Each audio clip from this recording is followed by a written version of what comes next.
Hey everybody! Was looking at some stuff on the interwebs and forgot what time it was. Sorry about that. See Rick's on, Dave's on. How you guys doing?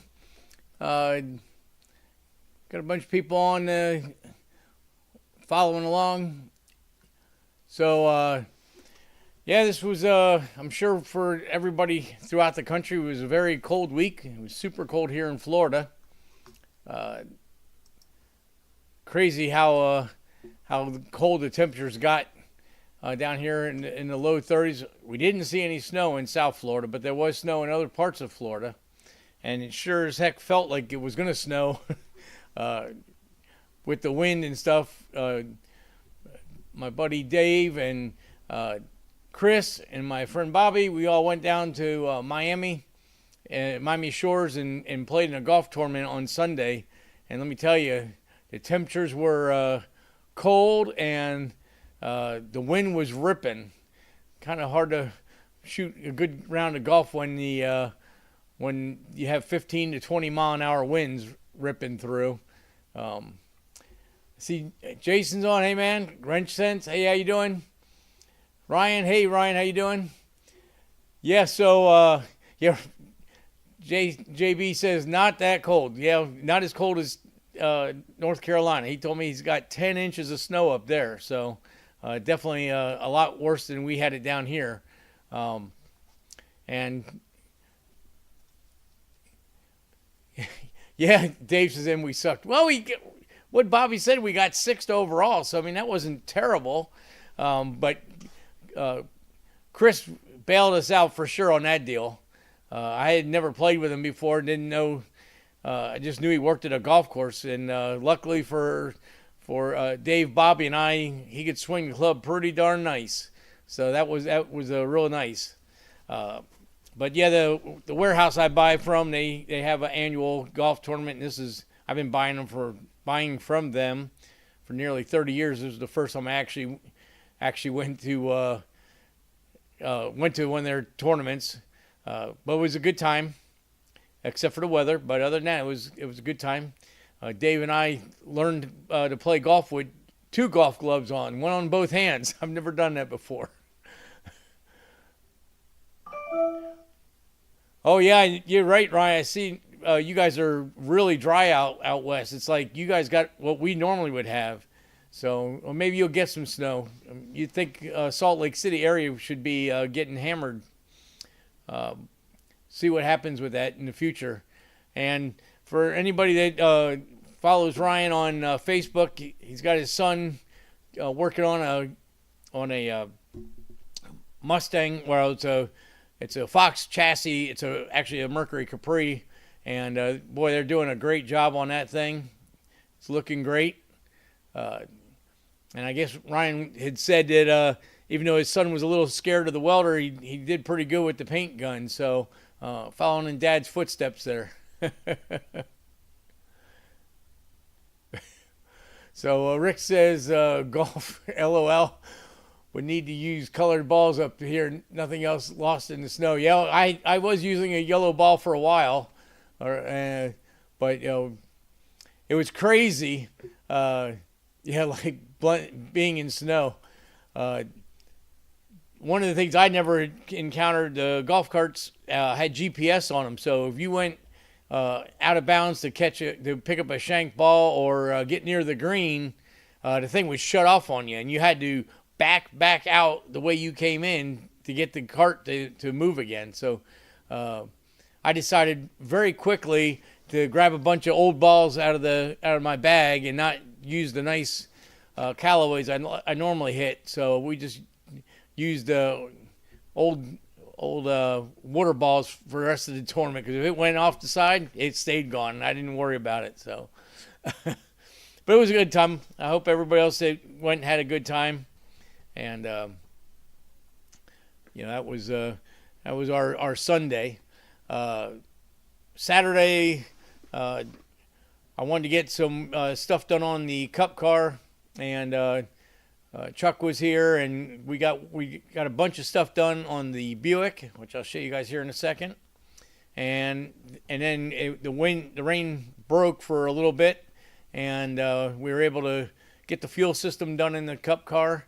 And I've got some pictures of it that I'm getting ready. Hopefully tomorrow I'll be able to get a final wrap of pictures and a short video and get that placed for sale.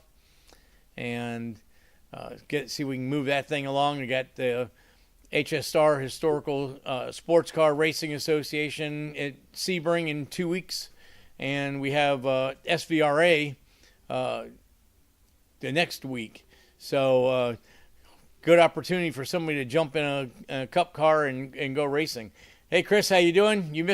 We just were giving you praises for bailing us out in the tournament on Sunday. You had a good swing going on all day, hiding a true knack that you have there. Definitely a good ball striker. So, thank you for all your help this weekend.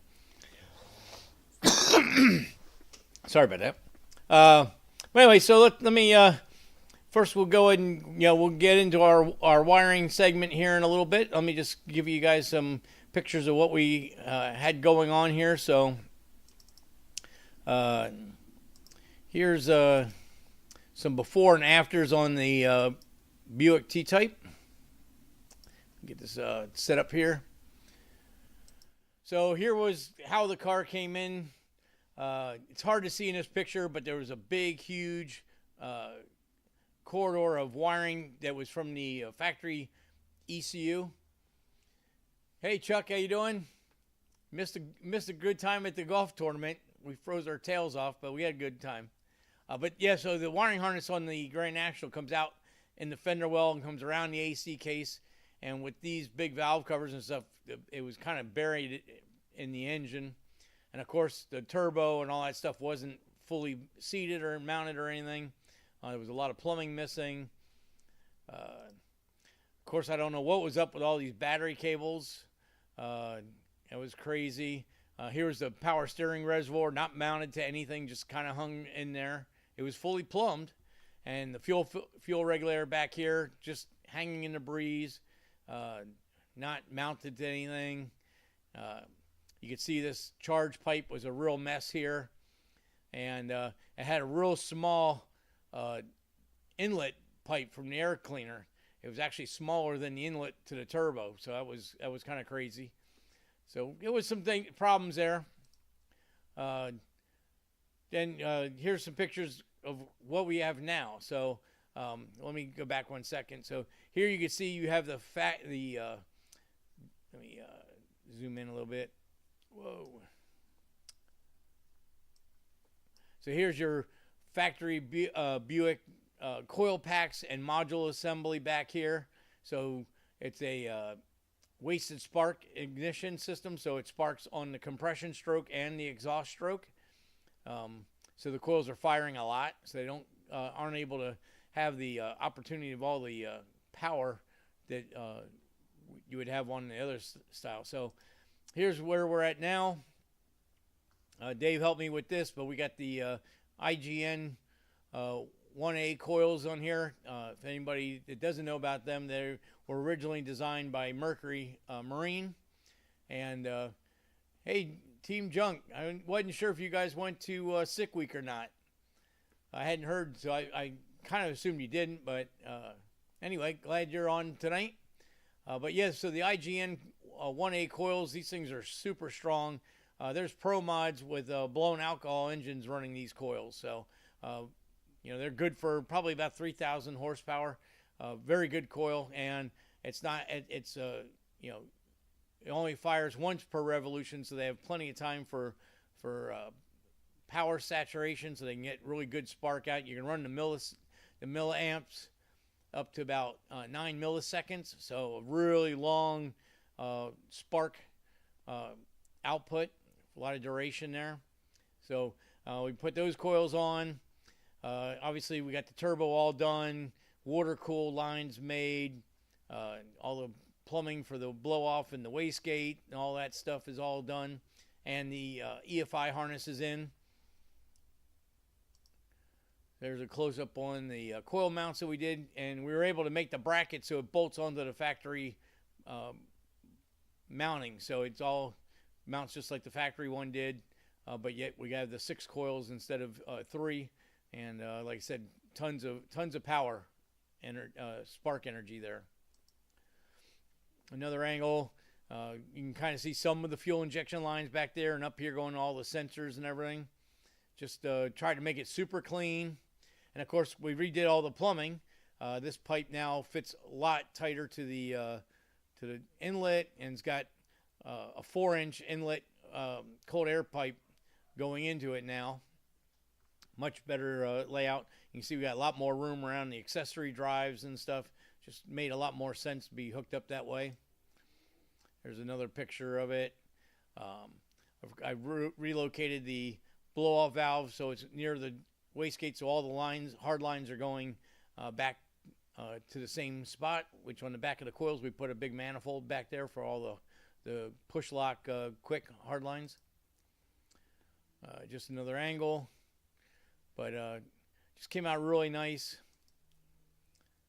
There's a nice straight on shot. I thought I had one. Yeah, so here you can see there's the I moved the power steering reservoir tank out to the front where it made sense. Where it was before, I mean, you had to tear half the system apart to get to the spark plugs, which, you know, in a turbo car, you want to be being able to put spark plugs in, or check spark plugs every now and then. Oh, I said my volume's low. Looks like it seems all the way up. Yeah, my battery shows on. I'll just try to talk a little louder. But yeah, and then of course I made a bracket back here for the fuel pressure regulator.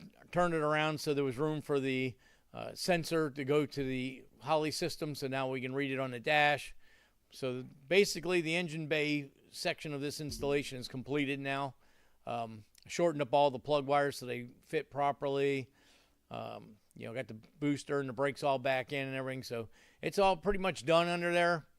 And now it's time to move on to the rest of the wiring, to run the wiring through the bulkhead down behind the engine. I had to pull the radio out of the car and some other stuff in the dash, so now all that has to be put back in, and we'll put the we'll go ahead and put the dash back in, the new dash in and stuff like that. Let me see, just my chair. It's all the way up. That's a little better. So yeah, so that was a good progress we got on that thing done. Real happy about that. So the other thing I want to touch on before we get to the wiring section is the cup car. So let me go ahead and pull them up. I see Team John said my volume's low. Wrench says I have the same issue when he switches to photos watching on PC. Oh, so it may be something, that's weird. It's maybe something on the thing. So the volume is better when I'm on the screen here, and it gets worse when it's in photos. Is that what you guys are saying? It says much better. So, all right. So it must be something in the settings here. Yep. So let me go to settings.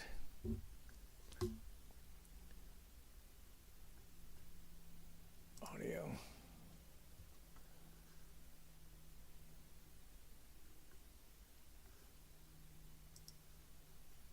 Oh, I remember I had to go here.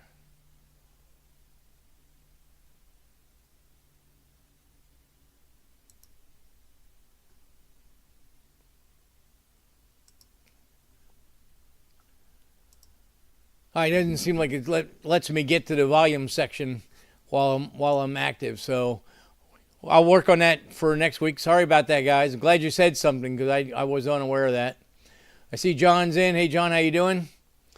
So yeah. So unfortunately, we're gonna go back to pictures. Let me switch that.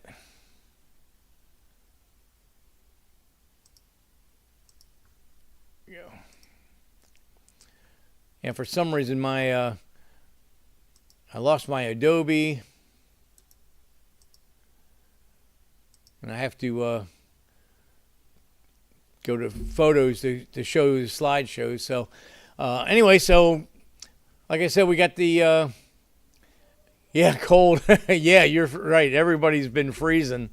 So anyway, so here's some stuff that we got done on the Cup car. We got new fuel system done, new fuel cell in, and like I said, getting ready to get all this stuff shown, advertise the car for sale. So here's the new fuel safe bladder style fuel cell, and I moved the fuel pump. I had a Holley small EFI in tank with internal regulator mounted on it before, and I decided to go ahead and I didn't want to modify this tank. This tank's fully foamed and everything, so I built this fuel system for it. And now with this, you can just change the springs in the regulator, and it could work as a carbureted fuel system or as an EFI system. Right now it's set up for 60 psi non-return. Per HSR, I have the date codes for the fuel bladder and the fuel cell foam. Those are things that the tech guys want to keep track of. They want the fuel cell foam changed every 5 years and the bladder changed every 10. So just doing it the way they wanted. No, that's all AN8 wrench sense. Yeah, all AN8. But I got so the tank has two pickups, one in each corner, and they're like a duckbill style. And then it goes to a Y, and then out of the lid, all -8 to the filter to the pump. The pump is it's Red Horse stuff. I didn't have time to get anything in from my buddies at Race Parts. I had to get the stuff from Miami, and being that they let us the foursome golf at the tournament for free, I said, you know what, let me go buy some stuff from them. So anyway, so a Bosch 044 pump, which is good for about 750 horsepower EFI and about 900 muscle, non-carbureted. And then we got the regulator, and then the return right back into the tank here, and then a single line to the front. And I monitor fuel pressure right at the throttle body in the front. And so we adjusted the regulator 60 psi, and this thing should be more than sufficient line size and everything for what is going on. Of course, now we're running the big vent. There you can see a little bit better on the line sizes, but yeah, it's all -8. Made new lid supports there because I couldn't. The old ones wouldn't fit with the big lid on the fuel tank. Here's a close up. So made the aluminum plate, and it bolted right down to the crash bars that were over top of the tank.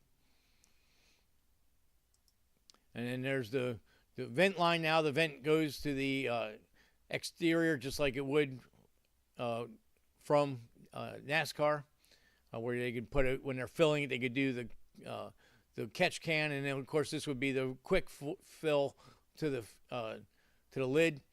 But being it was last a show car, they made a dummy for the fuel filler, and I just put a big lid there because it's a whole lot easier to take a fuel can and pour it in there, or a pump and pump it in there, rather than trying to do the quick jugs that go up in the top.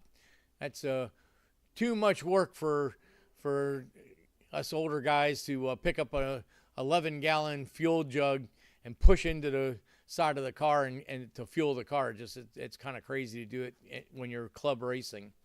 So that's all done. Of course, new window nets in, and these are just kind of pictures I was taking to showcase the car. There's my annual HSR tech inspection from last month, and of course there's a close-up. That's going to be important for the next person for purchasing. Shows it's already been annually teched by HSR and basically ready to go racing. And just, some pictures of the gauges and stuff like that. Different things. There's a fire bottle, which is, again, up to date. All these things are required in the road racing sanctioning body, so I wanted to make sure that those were all clearly shown. And of course, I had regular RCI roll bar padding, the foam padding. A lot of guys run on their drag cars and stuff like that, but that is not what's legal for road racing. They want this harder padding that's SFI rated, and it's also fire rated. So redid all the roll bar padding in the car with this new padding. Of course, the belts are fresh too.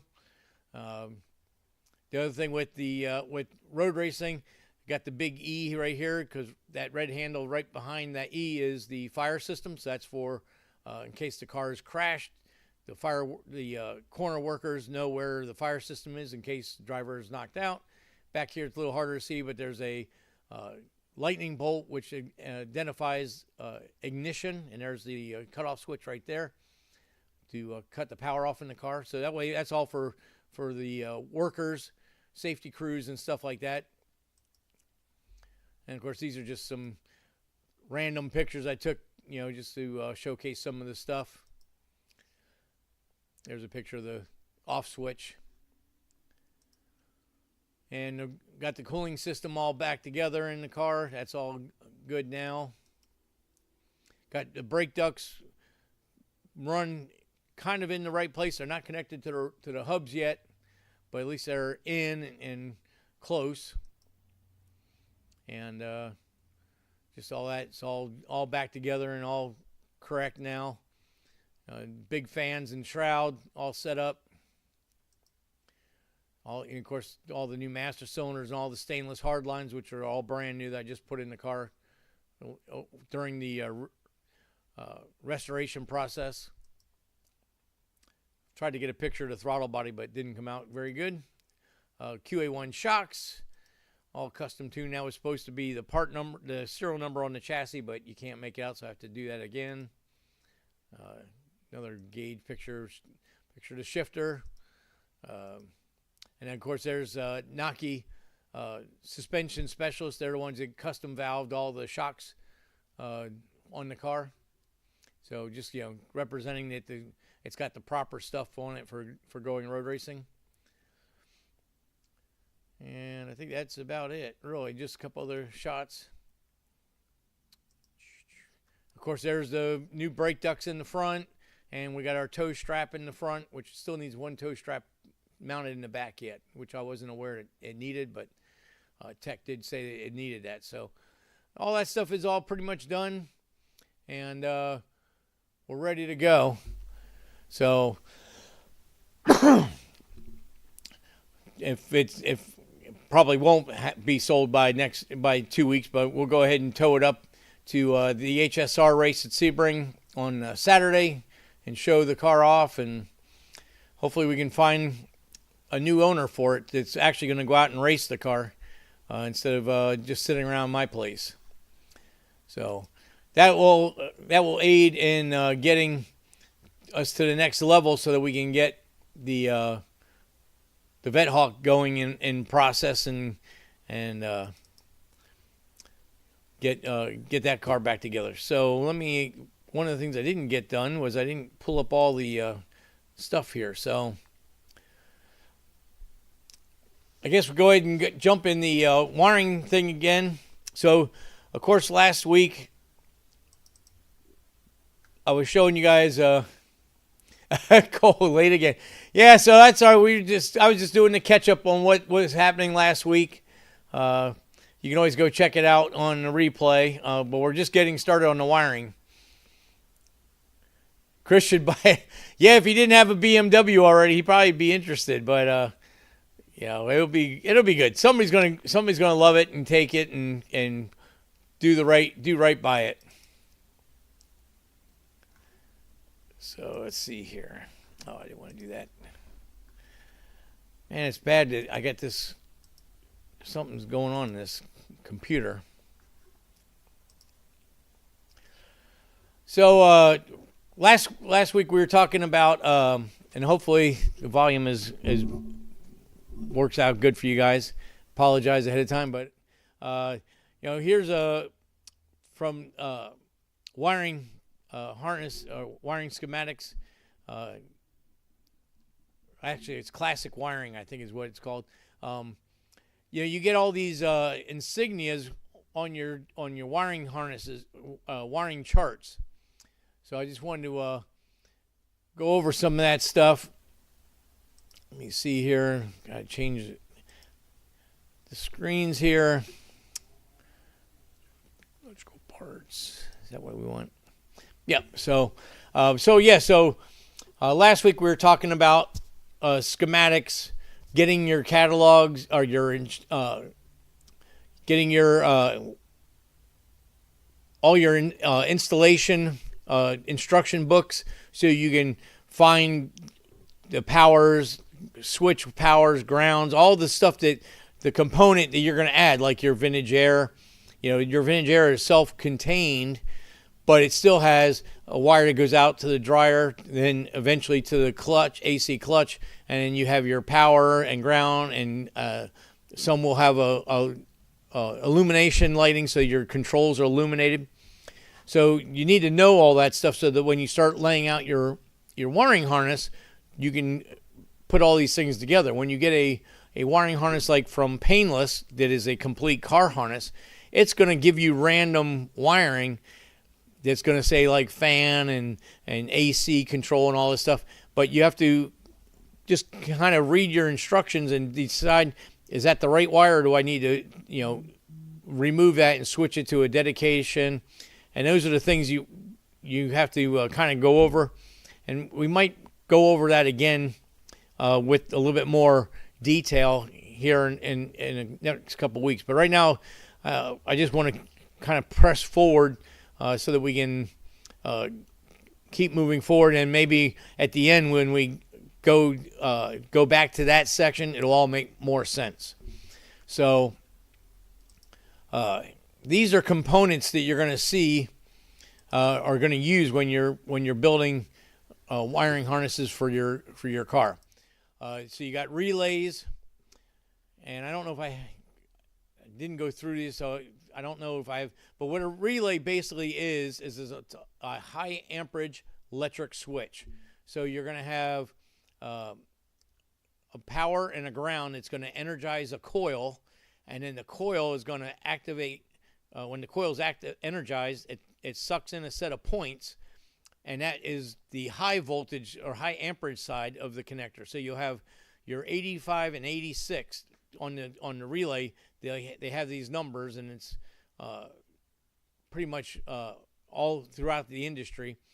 85 is typically a ground trigger. 86 is a power trigger. 30 is from your power source or your ground source, whether you're switching ground or you're switching power. And then 87 is your power out or your ground out to whatever you're activating. A cooling fan, a water pump, a fuel pump, amplifier, anything that's going to require high amperage. If you're going to use power windows and power door locks, and you're going to use a light 2 or 3 amp toggle switch, then you would have to put a relay in line. If you use a heavy amperage switch, then you don't have to use the relay. But like if you're putting an alarm in a car, the alarm is going to require the relay to energize the door locks to open and close them. Usually they'll use a relay like that for ignition cutoff. So anything that's going to require over 20 amps, you use a relay, and that way your toggle switch or your ECU, whatever you're using to trigger the relay, is going to be a very low amperage output. ECUs will only usually want about 2 amps of output, and a relay only takes about a half to maybe 3/4 of an amp. So it saves everything from having a high amperage going through the entire car. Wrench says, I heard Tesla is secretly building an AI road racer, no driver. That's crazy. What good is a road race car with no driver in it? Where's the fun in that? The fun is the driving. That's why I don't understand the younger generation or the younger mindset of autonomous cars driving for you. I love driving a car. I want to the experience myself. I don't want to drive around reading a book while the car is doing all the driving. That to me is no fun. Good promotion. Yeah. I mean, I guess it's showing how good their AI is, but I mean, it just doesn't make any sense. There's no fun in watching the car go around a track that nobody's in it. It's kind of crazy. So we'll just bounce through these slides real quick, and then I'll look and see if we can find some schematics to talk about. So these are resistors. You use resistors for all kinds of things in a wiring harness. ECUs and any kind of module is full of resistors. You can places that we use resistors. If you're going to energize an alternator, usually you'll look in the wiring schematic and it'll tell you need a key power, ignition power source going through a light bulb to the field wire, the F terminal on your alternator. And what that does is the voltage with the resistance of a light bulb energizes the alternator and turns the alternator on. And then if the alternator quits working, it grounds that signal, that wire, and then illuminates the battery light on your dash, or your generator light, or alternator light on your dash.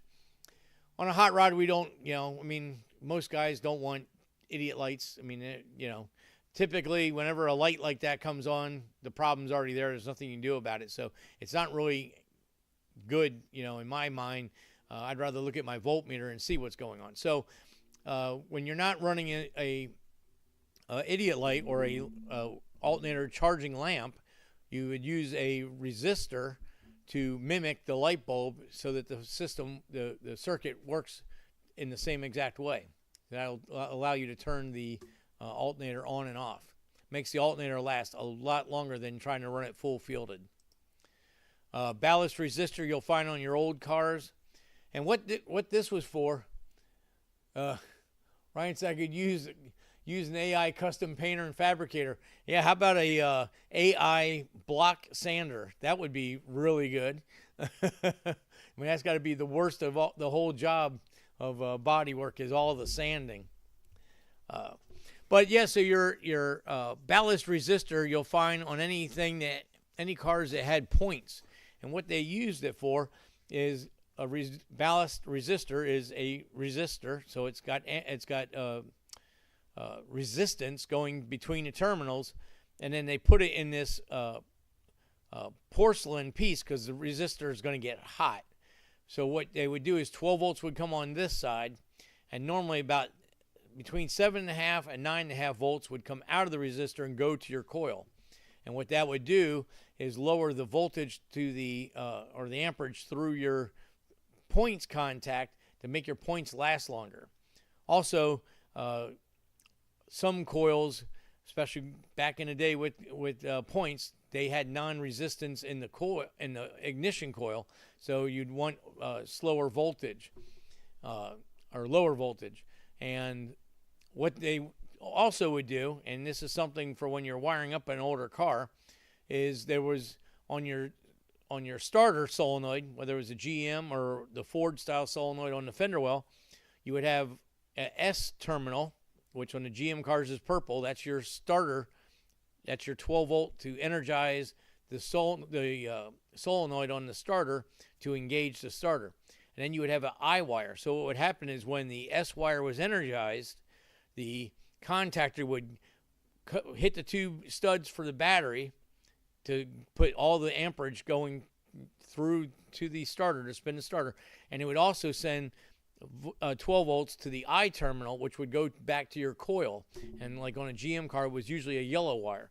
And what that would do is it gave the points 12 volts during cranking to get it a hotter spark. And then once you let go of the key, then it would revert through the ballast resistor, lower the voltage, so your points would last longer. We get rid of all that stuff. With electronic ignition, you don't need any of that stuff in there. But you do need to keep in mind, if you are putting fuel injection or electronic ignition on an older car, that typically the key ignition source will not be hot during start. So you need to put either a diode or a relay in, so that when you have ignition power during cranking and in the on position. So that's a good tidbit to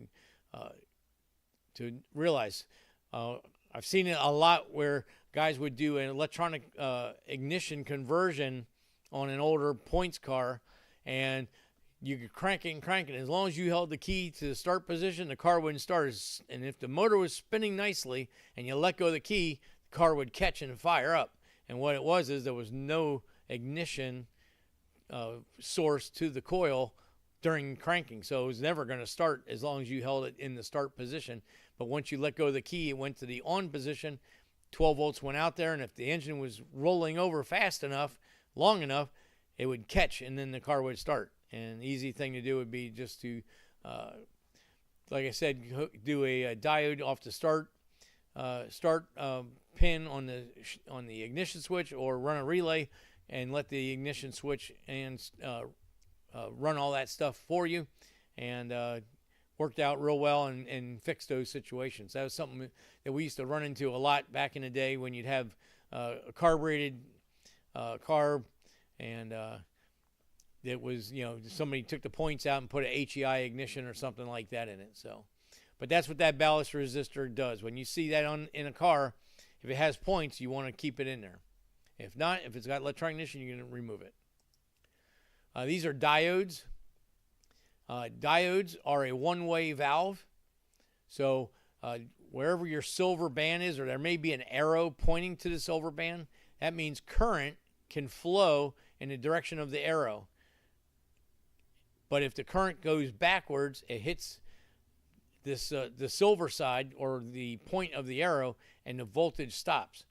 So a lot of times, a quick way to fix that ignition situation we were just talking about, you can run a heavy amperage diode, and you would connect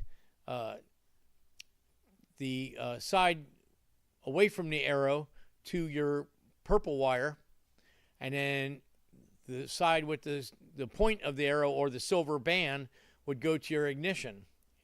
And what would happen is, while your ignition is on, this side of the silver band would be hot, but it wouldn't backfeed and make your starter engage.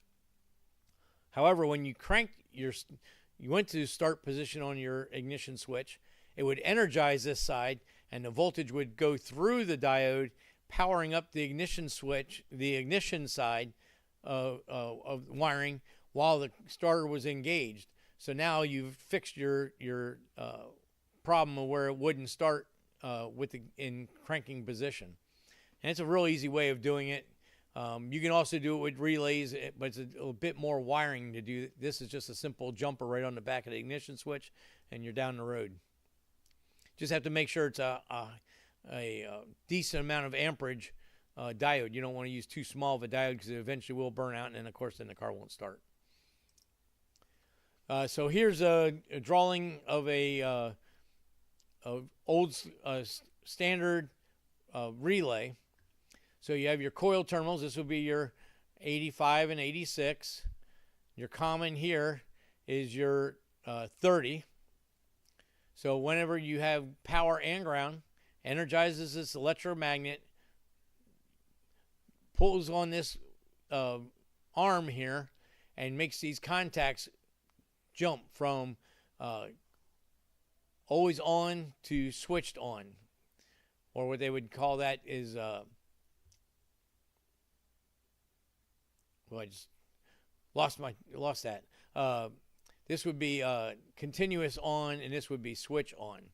So, but that's how it works. So you'd have nice 18 to 24 gauge wires on here that coming from your toggle switch or your ECU.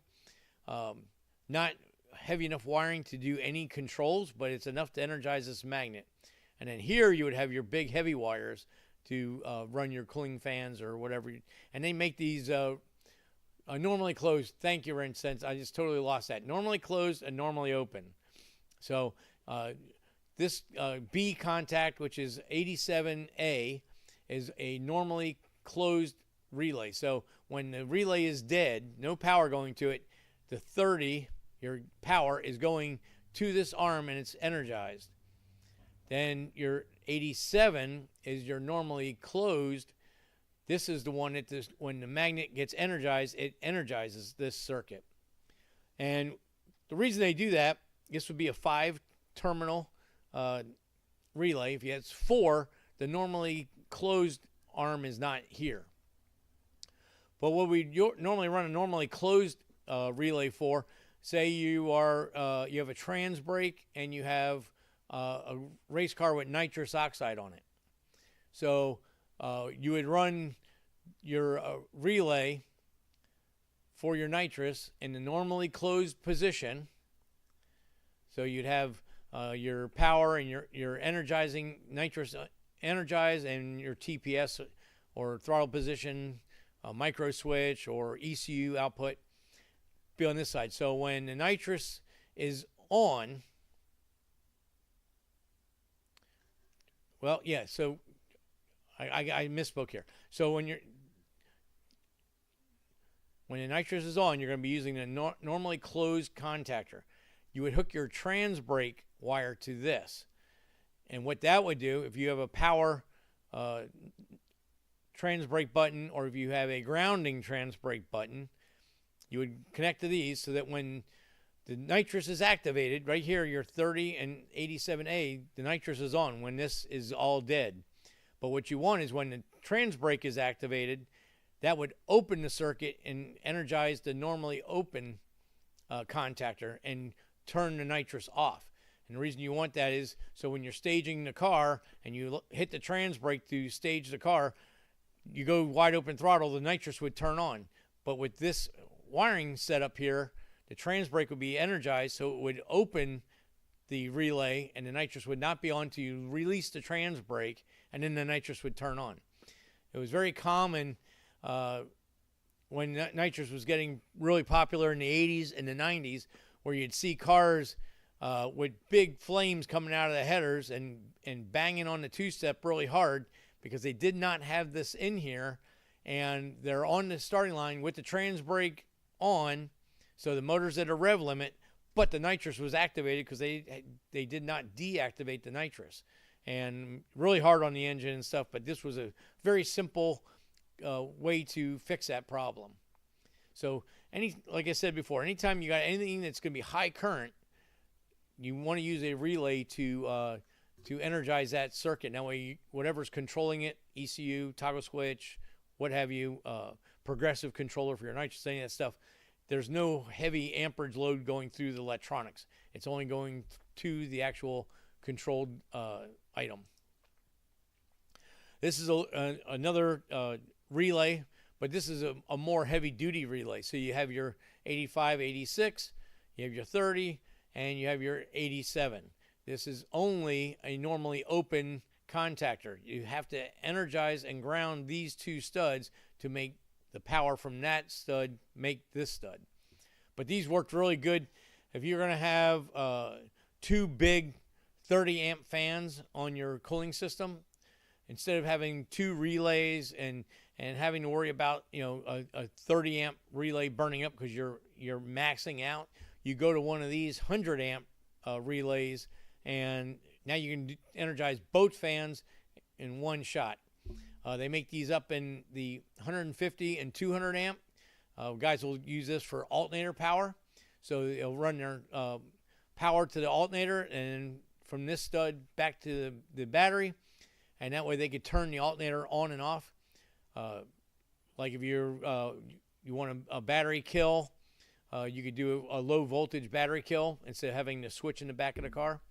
Or if you, for NHRA racing and IHRA, they'll do a test where the car is running and they want to push the kill switch in the back of the car and they want it to shut off.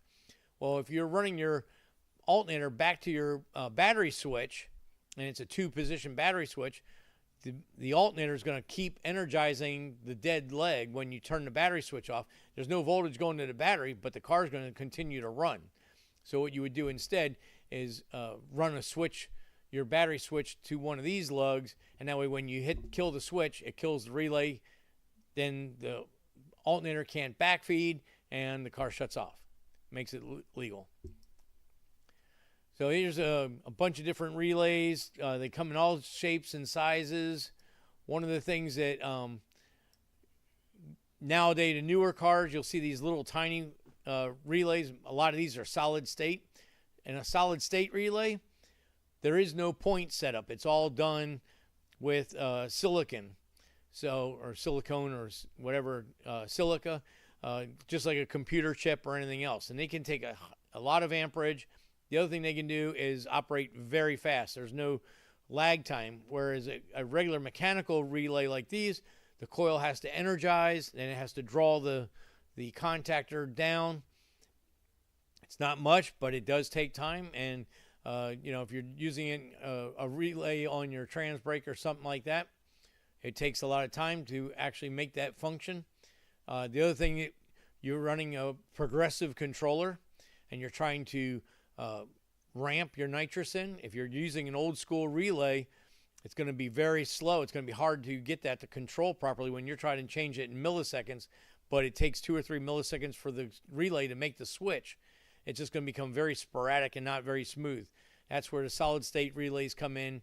They work faster than the processing speed, and they can take heavy amperage depending on the unit, and works really good. So really need to, if you don't understand relays, really do some homework, do some Google search, or hopefully I'm explaining this well, because relays are your friends in a wiring system. You really need to use that. Yeah, right. So I've never seen a fused relay. Yeah, I've seen these on Amazon. I'm not really sure how good they work. A lot of people have used them. I've talked to guys that said they've used them and they've had good luck with them. So I'm not going to say stay away from them. I typically on relays like to use Bosch, Tyco.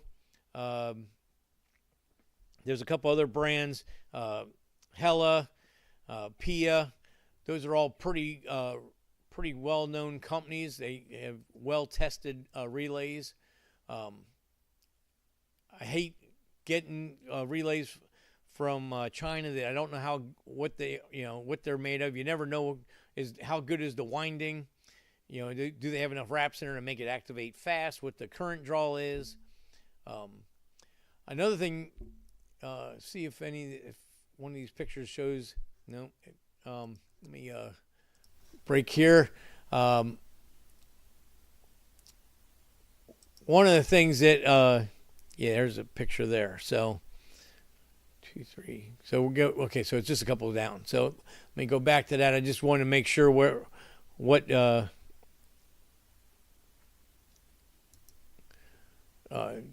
want to show you guys one thing to watch on relays. So here's a TE. This is a Tyco. These are really good.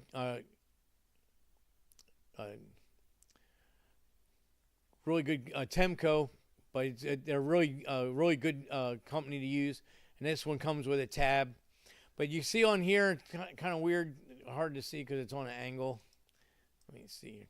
This is your schematic. A lot of the relays will have these schematics on them. So there's your 85 and your 86, and that rectangle box with the line going diagonally across is showing a coil. That means it's a winding and it's drawing. And then the dotted lines is showing it's going to draw this contactor in.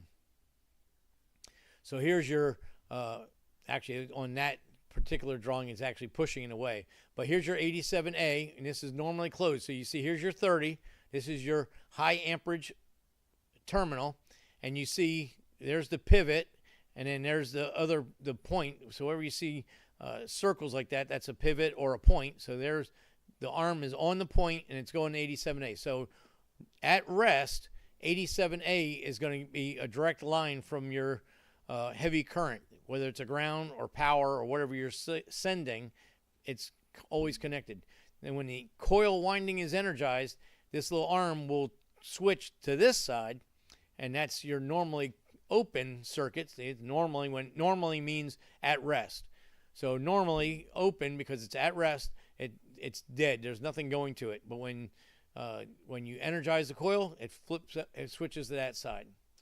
So that's basically how the relay works, and that's a drawing to help you identify the terminals so that you can wire it correctly. And again, here's just another picture of the same thing. And this is the layout on a typical old school 5-prong relay. 30 is your high amperage, 87 is your normally open, and 87A is your normally closed. This is always energized, always connected to 30 when at rest. 85 is your ground, 86 is your power. Now you can switch either one or both, just depending on what you're wanting to do. And there's just a quick drawing of showing the same kind of thing. Here's your normally closed, pointer contactor is touching, coil here's your another signal, a symbol for coil, draws down, gets your normal open and energizes it.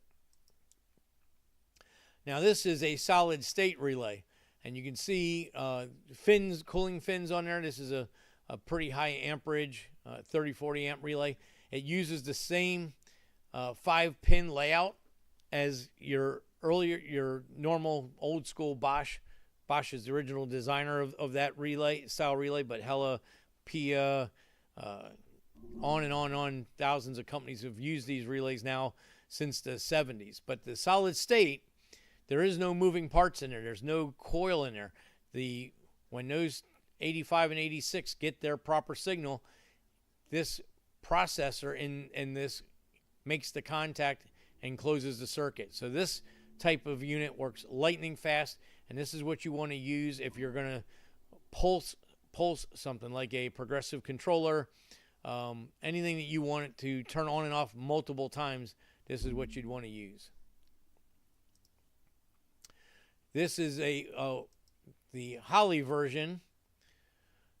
They've got all the processing silica up here inside this hard packed unit. Now you'll see on theirs they only have 3, because what they've done is they've already sent the power wire to the activation. So on this relay, this is a solid state. You have orange, which goes to your high amperage output, input, whether it's battery or ground. The blue is the high amperage output. That's going to go to what you're going to drive. And then it'll have a black with a yellow tracer wire, and that is a ground triggering wire. So with this unit, you can only ground trigger. But this is what you'd use. On a Holley system, we use these for everything. I've used them for trans brake control. We use them for progressive controlling of nitrous. You can use it for your trans brake to make a bump box, so the ECU will bump the car through the beams. And what it does is it rapidly turns the relay on and off to allow the trans brake to bump the car forward. So really good. The other good thing about solid state, when you have a normal relay that has points in it, there's what they call flyback. When that point pops open, there's an amount of voltage that's going to go feed back through the coil, and it could damage sensitive electronics. So like trans brake solenoids and stuff like that, we always say if you're running an ECU to put a diode in line so that you can't get that flyback, won't go back and hit the ECU and knock it out. This type relay, you don't have to worry about that because it's built into the circuitry. It cannot get a flyback. And this is Holley's flyback, and this is basically a ground, a power, and trigger. So the trigger would go to your ECU, the power would go to whatever you're powering, and then the ground, because there's a diode in here, and it's going to send all the flyback to the ground to keep your sensitive electronics from being damaged. So on this one, here we're talking about the diodes again. This is a diode that they would use on a circuit board. Here's our diode that we use on a circuit board, but we can also use this in our wiring harnesses. And as I said before, you have a silver stripe or an arrow with a line. So what that's showing is current flows this way, but runs into a dead end when it comes back this way. So like I said, that works really good for stopping. If you've ever installed an MSD 6A box, especially the old analog boxes, the big ones that they used to sell, you would see in your little hardware kit that you would get a diode.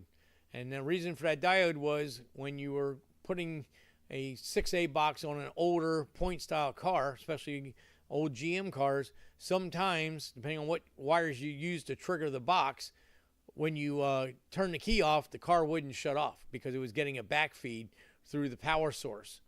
So that's why they gave you a diode in the kit, and that was to kill the switched 12 volts going to the 6A so it would kill the engine. Wrench says solid state relays used in tiny LED and photosensitive sensors. Optocoupler. Okay. Yep. So I mean it's a really good circuit protector. A lot of people don't know about them, and it is your friend. So whenever you have an issue where something's backfeeding and you don't want it to backfeed, the diode is what you want to use, and they come in all different amperages and power ratings. So you just got to make sure what you're trying to kill and get the right size. Here's a regular mechanical relay, just like we were talking about before. This is a TE. I use these all the time, and this is a 75 amp. This is what I usually use on most cooling systems for your fans and stuff, because you can run both fans off of one relay. It's a 75 amp continuous. We'll take 85 amp on a surge, and again they give you the little drawing there. Now this does not have a normally closed circuit. It's only normally open. You have your 30 and your 87. That is it, and you got a plug-in for your 85 and 86. So all gets wired the same thing. So like I say, once you understand how to wire in the relays, they all are pretty much the same thing. Just want to make sure you look at the schematic and install it. Now, this is one that you want to keep an eye on. Whenever you see a drawing that has, here's your coil. Remember we talked about the coil. 86 is your positive side of the coil. 85 is your negative side of the coil. And you see here they have a diode. That diode is to stop your flyback voltage. So if you're using a relay like this, you can use it on a sensitive electronic component because it's got the flyback shunt in it. Now they also can get these with it'll have a rectangle box there with a bunch of lines on it, and that is a resistor. And the resistor kind of works in the same way. It draws down it sucks all the flyback out so it doesn't go back to your computer and damage your computer. The reason why I wanted to talk about this is on a normal relay that does not have the diode, does not have resistor, just 86 and 85 going through your coil, you can actually wire it either way. You can make that your ground and that your power, and it will still work. As long as this coil gets 12 volts, negative and positive, positive and negative, whichever way you do it, the coil will work. However, if it has the diode or it has a resistor and you wire it backwards, it will burn up the relay. And that's why I wanted to specify that. So whenever you see this outside line going between these two around the coil, that means there's a electronic component in there to stop flyback voltage, and you definitely have to wire it correctly or it will burn the relay up before you even start. The easy way is always remember 85 is ground and 86 is power, and then you don't have to worry about it. But sometimes you may get a relay that they don't show the numbers. I've seen some relays that will have 1, 2, 3, 4. So you just have to really pay attention to the schematic and try to understand it. That's why I'm kind of harping on these schematics. So I want you to grasp what they're telling you here. That's probably the hardest part of wiring, is knowing what the schematic is showing you and understanding how you have to run the circuit to do stuff. I mean, we see it all the time on roadkill. You know, they just hook two wires together, twist it together, turn on headlights. You know, headlights are probably drawing 25, 30 amps, no fuse, no relay, no nothing, or they'll run them through toggle switches, and then they wonder why they have problems. Now, I understand they're doing it for sensationalism for the show, but unfortunately, it's showing bad habits. You know, you really, anything that, like I said, anything that's going to have more amperage draw than what your switch unit is doing, you need to use a relay. Now, there are 12-volt heavy-duty toggle switches. Viva la roadkill, you're right. There are heavy-duty switches that can take 30 amps. If you got a 30 amp toggle switch and you're going to turn on 20 amps of lighting or 10 amps of fan or fuel pump or water pump or whatever you're controlling, you don't have to put a relay in there, because now your switched unit is able to take the entire current draw. But those are expensive toggle switches, and they're hard to find. Sometimes in marine stuff you can find them, but most of the toggle switches you're going to get at a parts store are those cheap, flimsy little plastic things, and those switches are really only rated about 5 amps. So there's almost nothing that you can switch with only 5 amps with a 5 amp draw, except for maybe dash lights or something like that. But anything else you're going to turn on is going to have much more draw than that, and that's when you want to use a relay.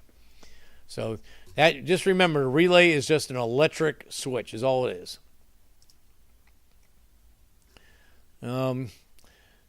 We'll go through these. I mean, these are all a lot of pictures just showing different designs. Here you can see how this is a little bit better design. Here's your pivot arm. Here's your contactor points. And this is how they make it switch back and forth. It's got a heavy spring that makes it stay against the normally closed contactor, and then this coil winding sucks it down. And this coil is what I was talking about when you watch, try not to use cheapy imitation relays, because this coil winding here is critical on how good the coil works as far as pulling the contactor. So, that's a perfect place for a manufacturer to cheat and not put as much copper around the iron core to make that magnetic draw. So, then you got something that's not going to work for long, because it's going to burn up. Because you got to remember, what this winding here is being shorted. It's got 12 volts on one side, ground on the other side. So the more winding, the more mass, that's more resistance in that winding, and that keeps it, making it last longer. It doesn't get as much heat buildup as it does. Less wire, it will still draw, but now it's getting the shorter the wire, the more resistance, the more heat it's going to make, and eventually it's going to fail because it's going to melt the wire. And this wire is very fine, and it's probably wrapped around there on a good relay probably 200 or 300 times. So easy place for somebody to make a cheap imitation relay, and you wonder why you're going through relays, and that could be why. So that's still the same kind of thing. This is another continuous duty solenoid. This one is probably rated at about 150 amps. So you can run, you'll see these on golf carts and stuff, electric golf carts and stuff. These take a lot of amperage. It's got a big contactor, big point setup. Instead of little tiny points in it, it's got a big, huge point contact to be able to take that heavy load. And you can see, like, this one is getting the ground through the body of the solenoid or relay. It's both the same, basically the same thing. And then this one is getting power switch. And this is I've used these. These are great. This is a MSD solid state multi-channel relay. So what you have here is you have your battery in. you have, or your ground in, depending which way you're switching or what you're trying to power. If you're trying to power something through a ground, and you're trying to power it through power. And then you've got 4 outputs. And then over here, you've got 4 positive inputs and 4 negative inputs. So you can switch by power or you can switch by ground, and they're all in line. So these first 2 screws are for this circuit. These 2 are for that circuit, and so on and so forth. Very nice little piece. These are rated at 20 amps a piece. So if you're going to run a 40 amp cooling fan, you have to use 2 circuits for one unit, because you don't want to overload the solenoid or the contact, because you got to remember this is solid state, so it has a silica piece in there. There's no moving parts in there, so you don't want to overheat it. But it will run 80 amps through it continuous, because you got 20, 40, 60, 80. But they work really good. They're really small, and being solid state, they are very fast. You can really great for nitrous solenoids, trans brake solenoids, all that kind of thing. Anything that you need to activate fast. Lockup solenoids for racing transmission, a shifter solenoid, those kind of things you want to be very quick and very positive. You don't want to have a delay waiting for the coil to energize. Again, that's the Holley unit, which they have listed as Holley and as NOS. And anybody that's buying any of these, the NOS one, for whatever reason, is about $7 cheaper than the Holley one. Just some more different designs. You can see there's different thickness on the post for different amperages. They even have ones that, this is like a soldering deal for a circuit board. And there's all kinds of different stud shapes. This is another style of solid state. And it's, again, you've got your drawing. This is 25 amp with a heat sink. Now see, this one can work from 24 volts to 277 AC or 3 to 32 volts DC. So really good, useful piece here. And you can see on this schematic, they're showing you it has diodes in it. So you have to make sure that you have it wired correctly. So they come in all different shapes and sizes. So that was pretty much it for the solenoids. Well, that ate up a lot of time. So hopefully now you guys have at least a brief understanding of relays and solenoids. Basically, they're the same thing. It's just a relay is like a smaller amperage control, and a solenoid is for heavier. The contactors are much larger. Your starter solenoid on your starter, it's the same thing as the relay. It has 2 big, if you look at like a mini starter or any of your automotive starters, you always see you have 2 big studs on the solenoid. One is your battery cable coming to it, and the other one is a little heavy wire winding going into the starter motor itself, and that's the cable that's energizing the starter motor to turn. And then you'll have either one terminal for engagement for your solenoid, your S terminal, or if it's a old school starter, it would have the S and the I. And Ford, who doesn't use that, they have one control unit going to the one cable going to the starter motor, and then they use a solenoid on the fender, and the fender has the 2 studs and then either S only or S and I, and they usually ground through the body of the starter. So that's how they all work. It's all the same kind of thing. When you get when you have a control unit that isn't working right, now you know how to diagnose it.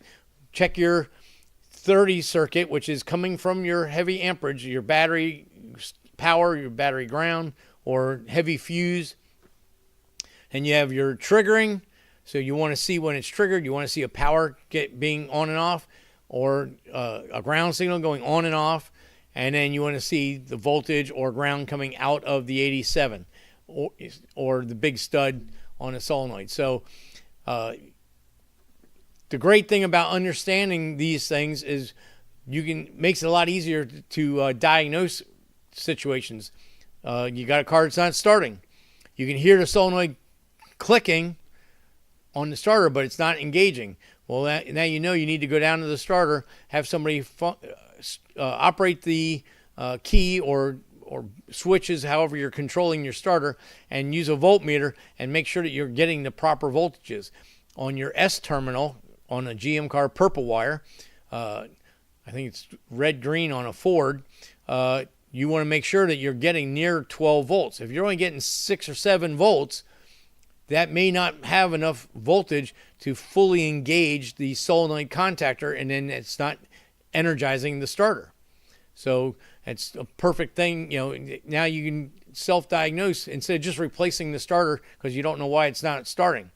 I've seen people do that and put 2 or 3 starters in the vehicle and it still is not working. And then they finally talk to somebody and say, well, check your power source, and there's no power or low power, a voltage drop. So it's really, really helpful to understand how all these things work. So that way you can design your system when you're wiring your car, and also helps in diagnosing problems. So I think we're going to go ahead and, since it's after 8, we'll go ahead and cut it tonight. And we'll, you see, Wrench said fast because they work at the speed of light using LED. Yeah, you're right. And Ryan says chat was great tonight. Awesome. Appreciate it. Hope you guys are picking up on this stuff. I know Rick was going to be wiring his 55 Chevy in the near future, and I just want to get this series going. The first one we did, we kind of went through it, kind of breezed through it kind of fast. I want to go a little bit more entailed. It may be a little boring to the guys that already know, but it'd be helpful, and you can always refer back to this in the future, and we'll go from there. So we'll go ahead and pull the plug for tonight. Appreciate everybody coming out. If you guys are in the cold section in the northeast and the southeast, try to stay warm. Florida, we did raise about 10 degrees today, and it's slowly climbing until next Thursday, until Friday, when we get another front come through. So won't be quite as cold, but it's going to be chilly anyway. And hopefully you guys up in the middle and northeast get some heat so you melt some of that snow away. But hit the like buttons, share, subscribe if you aren't subscribed, ring the bell, you'll get instant notification, and we'll do all this again next week. So I'll cue the music, and see you all later.